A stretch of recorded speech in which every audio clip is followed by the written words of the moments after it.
Le collier, on le porte là, autour du cou, on n'y pense pas toujours, mais c'est tellement plus qu'un accessoire. Ah oui, c'est une des plus anciennes parures humaines, un objet qu'on retrouve partout et qui raconte notre histoire depuis la préhistoire. C'est ça. Et aujourd'hui, on plonge, on va regarder les découvertes archéologiques, les analyses des historiens. Pour essayer de décoder un peu ce langage caché des colliers. Exactement. Comprendre comment ils ont pu exprimer l'identité, le pouvoir, la foi, le statut social. Enfin, tout ça à travers les âges. Alors, pour commencer, il faut remonter très très loin. Maroc, grotte de Bizmoun. C'est ça, les coquillages perforés. Oui, vieux de 150 000 ans, utilisés par Homo sapiens. C'est incroyable comme preuve de pensée symbolique naissante. Qu'un objet commence à signifier autre chose. L'appartenance à un groupe, par exemple. 1000 ans, façonné par des Néandertaliens. Ça bouscule un peu les idées reçues quand même. Complètement. Ça suggère qu'ils partageaient aussi cette capacité à créer du sens, de l'esthétique. Donc ces premiers colliers, c'était déjà des marqueurs d'identité, une communication non verbale. Oui, et même des indicateurs de réseaux sociaux. Pensez aux perles en œuf d'autruche en Afrique australe. Échangés sur des distances énormes. Impressionnant. Alors, si on avance un peu, l'Antiquité. Oui, l'Égypte, Loussec, ce grand collier. Ah, Loussec, porté par les pharaons, l'élite, les dieux même sur les images. Une sorte d'armure spirituelle. Avec des symboles très forts, le scarabée, le lotus. Chaque motif avait un sens.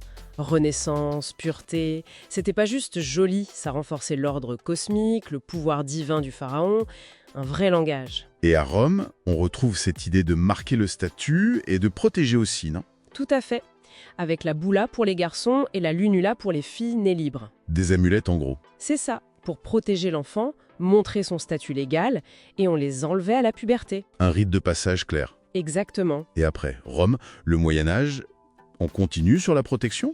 Avec la religion, j'imagine? Oui, beaucoup de croix, de médailles de saints, la foi est très présente, mais il y a aussi un aspect très pragmatique. C'est-à-dire? Le bijou comme réserve de valeur, facile à transporter, une sorte de banque portable en quelque sorte. Ah oui, d'accord. La foi et le portefeuille. Un peu des deux sûrement, mais ensuite, en avançant vers l'Ancien Régime, le collier prend une autre dimension, carrément politique. L'ordre du Saint-Esprit, par exemple? En France, Voilà. créé en 1578, là le collier n'est plus personnel. C'est un insigne d'État. Il symbolise la loyauté au roi, la légitimité. Le collier devient un outil du pouvoir institutionnel. C'est un sacré changement par rapport aux amulettes personnelles. Tout à fait. Et puis vient le tournant du XXe siècle, une vraie révolution artistique. L'art nouveau. Oui, fin 19e, début 20e. Une réaction à l'industrialisation. On met en avant l'artisanat, le symbole. La lique, avec le verre, la corne. Exactement. La nature comme inspiration. Insectes, fleurs. La valeur est dans l'art, moins dans les matériaux précieux eux-mêmes. Et après ça, l'art déco? Changement radical. Années 20-30. Géométrie, lignes épurées. Et là, retour à l'opulence. Platine, diamant. Oui, mais une opulence moderne qui reflète l'époque. La vitesse, l'optimisme d'après-guerre. Et l'image de la femme qui change aussi. Le design raconte vraiment son temps. C'est ça. Et parfois, un collier peut même cristalliser une crise. L'affaire du collier de la reine. Exactement. Marie-Antoinette. Ce collier incroyable, objet d'une escroquerie. Et qui devient le symbole de tous les excès de la cour. Alors même qu'elle était innocente dans l'histoire. Mais ça a mis le feu aux poudres avant la Révolution. Ça montre le pouvoir narratif d'un bijou.